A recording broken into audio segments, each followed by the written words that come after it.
जय श्री कृष्णा दोस्तों। हर हर महादेव। कैसे हैं आप सब? स्वस्थ और सुरक्षित होंगे? दोस्तों, सर्वप्रथम तो आप सभी को शीतलाष्टमी की अनेकानेक शुभकामनाएं। क्योंकि जो लोगों ने गुरुवार के दिन सप्तमी तिथि को शीतला माता का भोग बनाकर उन्हें समर्पित कर दिया ठंडा भोजन, और कई लोग शीतला अष्टमी को यानी शुक्रवार के दिन माँ शीतला को ठंडा भोजन बनाकर समर्पित करेंगे और पूरे दिन घर में वही भोजन को भोग के रूप में स्वीकार करेंगे। आप सभी को अनेकानेक शुभकामनाएं। दोस्तों, जो ये अष्टमी तिथि है, शुक्रवार को दिन पड़ने वाली, जो कृष्ण पक्ष की जो अष्टमी तिथि होती है उसे काला अष्टमी माना जाता है, और जो शुक्ल पक्ष की अष्टमी तिथि होती है उसे दुर्गा अष्टमी माना जाता है। सब दोनों अष्टमियों का अपना अपना महत्व होता है, और जो शुक्रवार के दिन अष्टमी तिथि का एक अलग ही महत्व होता है, क्योंकि माता लक्ष्मी का दिन शुक्रवार का दिन ही होता है, और जितनी भी देवियां होती हैं उन्हें अष्टमी तिथि समर्पित होती है। दोस्तों, बहुत छोटा सा एक कार्य यदि आप करते हैं तो आप देखेंगे आपके परिवार में सुख, समृद्धि और जो भी एक आपसी प्यार सभी कुछ बना रहेगा। क्योंकि कहते हैं कि अपने कुल देवता, सर्वप्रथम अपने कुल देवता की पूजन करो, उन्हें हमेशा स्मरण करते रहो, उन्हें हमेशा अपने दुख सुख में याद करते रहो, हमें उनकी कृपा प्राप्त होती रहती है। उसी प्रकार माँ का यदि आप आशीर्वाद चाहते हैं, माँ लक्ष्मी का, माँ दुर्गा का, तो आप यदि अष्टमी तिथि, जो दोनों बार की अष्टमी तिथि पड़ती है, चाहे वह कृष्ण पक्ष की हो चाहे वह शुक्ल पक्ष की हो, आप अपने घर में अवश्य माँ को स्मरण करें। एक लंबी बाती का घी का दीपक अवश्य लगाएं। शाम की समय जब आप संध्या वंदन करते हैं तो माँ लक्ष्मी के समक्ष, आज शुक्रवार है इसलिए माँ लक्ष्मी के समक्ष लगाना है, वैसे हर अष्टमी तिथि पर आपको माता दुर्गा के नाम से, जो भी देवी के नाम से आपकी जो भी इष्ट हैं उनके नाम से हमेशा एक दीपक अवश्य प्रज्वलित करना चाहिए।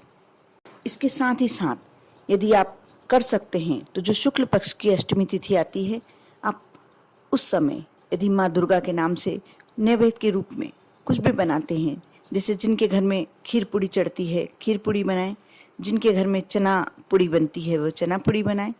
इस प्रकार जिसके घर में हलवा पूड़ी समर्पित होती है वह हलवा पूड़ी, सिर्फ 4 पूड़ी और उस पर जरा सा भोग लगाकर और आप माँ को समर्पित करके, और ये किसी गाय को या किसी कुंवारी कन्या को आप यदि देते हैं शाम की समय, तो आप मान कर चलिए कि आपके घर में कभी भी ऐश्वर्य की कमी नहीं रहेगी, धन की कमी नहीं रहेगी। क्योंकि माँ का आशीर्वाद सर्वप्रथम उन्हीं व्यक्तियों को मिलता है जो उन्हें हमेशा स्मरण में रखते हैं। आज शीतला अष्टमी का बहुत ही बड़ा त्यौहार है साल भर में, और प्रत्येक प्रत्येक जात के लोग इसे मानते हैं। माँ शीतला को ठंडा भोजन का भोग लगाकर और खुद भी पूरे दिन इसे ग्रहण करते हैं। इसलिए आज के दिन आपको एक विशेष कार्य यह करना है, नीम के पत्ते आप दिन भर में कभी भी 5 नीम के पत्ते छोटी छोटी कोपले ही लाकर अपने परिवार के हर मेंबर को, कोई नहीं खा सकता है 5 पत्ते तो 1 पत्ता, कोई छोटा बच्चा है उसे कैसे भी गुड़ में मिलाकर और एक गोली टाइप बनाकर और आप दे सकते हैं। आज के दिन अवश्य खाना चाहिए, क्योंकि कहते हैं जो शीतला अष्टमी और गुड़ी पड़वा 2 दिन यदि नीम और गुड़ का भोग है, थोड़ा सा अपने गोली बनाकर ग्रहण करता है, उसे कभी भी पूरे साल भर बीमारियां कभी भी उसके ऊपर नहीं आती हैं। साथ ही यदि इस प्रकार का कार्य अपने घर के परिवार के पूरे मेंबरों से आप करवाते हैं, यदि आप नीम और गुड़ की गोली बनाकर यदि परिवार का हर मेंबर यदि लेता है, तो आपके घर में साल भर कोई बीमारी नहीं आती। साथ ही आपको माँ लक्ष्मी का आशीर्वाद प्राप्त होता है, माँ दुर्गा का आशीर्वाद प्राप्त होता है, आपके घर धन की कमी नहीं होती, आपके बच्चे किसी भी कार्य में सफलता प्राप्त करते हैं, असफलता का मुंह नहीं देखना पड़ता। बहुत ही छोटा सा उपाय है। और आज के दिन, क्योंकि आप सभी जानते हैं माँ शीतला को नीम बहुत ही प्रिय होती है, कई लोगों को देखा है मैंने कि जो शीतला माता का भोग बनाते हैं उसमें नीम भी रखकर समर्पित करते हैं। और इन दिनों में जो अपने घर के सामने यदि एक नीम की डाली लगा लेता है तो उस घर में कभी भी बीमारियां नहीं आती, प्रवेश नहीं करती। नकारात्मक ऊर्जा प्रवेश नहीं करती, कुछ नेगेटिव कुछ नहीं होता, कोई भी आकस्मिक दुर्घटनाएं नहीं होती। बहुत सारे ऐसे कार्यों से आप बचे रहते हैं, आपका परिवार सुरक्षित रहता है। आप जब रात्रि में सोने जाएं, उससे पूर्व आपको ये कार्य करना है। आपके घर के जो परिंदा है, जो पानी रखने का स्थान, वहाँ एक मिट्टी के दीपक में आप एक लौंग, थोड़ा सा कपूर और 8 काली मिर्च, कपूर आप इतना रखें कि ये चीज़ें आपको जलाना है। आप सबसे पहले इस दीपक को लेकर, जब ठंडा है ये दीपक, आप इस दीपक को लेके अपने पूरे घर में घूम लें। रात्रि में सोते समय ही आपको ये कार्य करना है। और घूमने के बाद यदि लगता है कि आपके घर का परिवार का कोई मेंबर ज़्यादा बीमार है, उसके ऊपर से आप एक बार बार लें, या आपके घर का बच्चे को कोई ऐसा बच्चा है जिसको ज़्यादा नज़र लगती है, उसके ऊपर से एक बार उतार लें और इसे अपने घर के परिंदे में, परिंदा जो होता है पानी रखने का स्थान, वहाँ जला दें।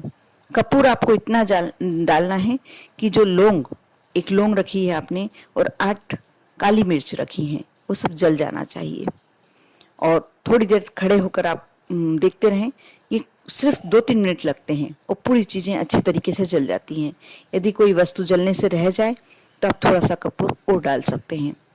और जब ये लो उठेगी, जब ये जलेगी, तो आप अपने मन की मनोकामना, आपके घर की जो भी, यदि बहुत ज़्यादा धन आनी हो रही है या धन आता आता रुक गया है, आपने किसी को उधार दे के रखा है और वो पैसा नहीं दे रहा है, यदि ये भी समस्या आपके साथ है, या आपके अचानक से बिजनेस में कोई घाटा लग गया है या कोई भी नुकसान हो रहा है, अब वह सारी जो बातें हैं, आप मनोकामना है, आप उस दीपक के समक्ष करें जब लो प्रज्वलित रहती है। और उसके बाद जब वह पूरी चीज़ें जल जाएं, उसे रात्रि में ही उठाकर दक्षिण दिशा की तरफ फेंक दीजिए। बस आपको इतना ही कार्य करना है।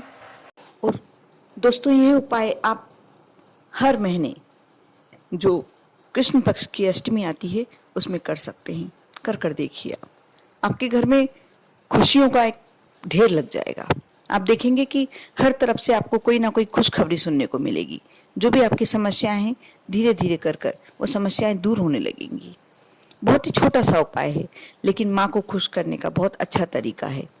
ये जो मैंने उपाय बताए हैं, इसे करने के बाद माँ लक्ष्मी की कृपा, माँ दुर्गा की कृपा आपको मिलने लगेगी। क्योंकि कालाष्टमी का मतलब होता है माँ काली को प्रसन्न करना, और जब माँ काली आप पर प्रसन्न हो जाती है तो भोलेनाथ तो प्रसन्न होते ही होते हैं। इसलिए आप ये कार्य कर देखिए। बहुत ही छोटा सा उपाय है, लेकिन करने के बाद आपको इसका रिजल्ट जब मिलेगा, जब आप सोचेंगे कि हाँ, बहुत ही पॉजिटिव रिजल्ट मिलने वाला है, कर देखिए, बिना किसी संशय के, बिना किसी तर्क के। आपको विश्वास और भक्ति की जरूरत है। आप यदि ये कार्य कर लेते हैं तो आप देखना, आपके जीवन में एक अभूतपूर्व चमत्कारिक परिवर्तन होगा। ओम नमः शिवाय।